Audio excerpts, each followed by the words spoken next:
It's known as the 10th wonder of the world. It's called the HSA. All right, probably not. It's nothing like that.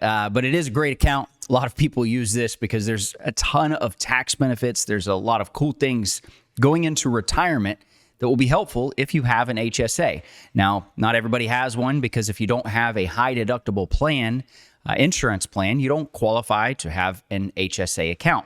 But if you have one, here's few quick things to think about and how it can help you in retirement.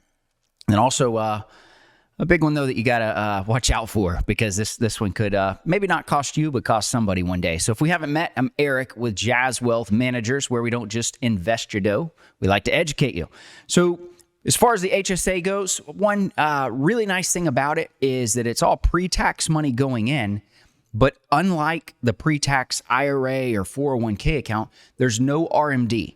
So if you hit, 72, 73, 74, 75, they keep pushing this RMD out. If you hit those ages, you don't have to take it out. You're never forced to take the money out of the HSA account. It continues to grow.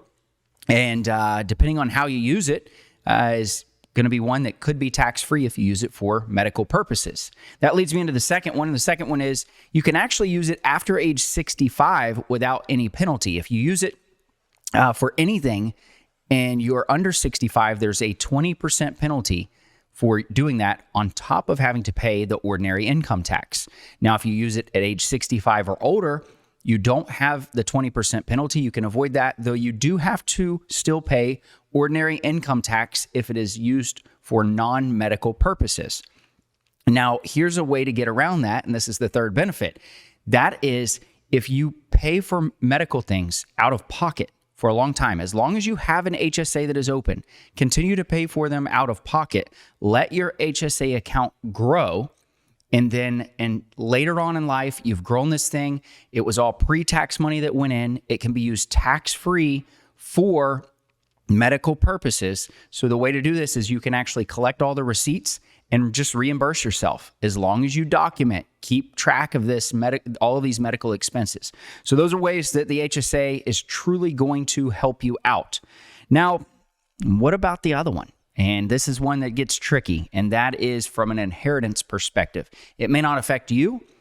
It's not you, it's me, kind of thing. It's not going to affect you, but it could affect, the descendants, the beneficiaries. Now, for a spouse, if it's a spouse that's inheriting it, they can use the HSA just as though it is their own. That's the nice thing about it if you are married. But what if you're wanting to leave this thing to your kids? What happens then? There's not an inherited HSA account. So it's a lot different than any kind of traditional IRA or anything else that gets inherited.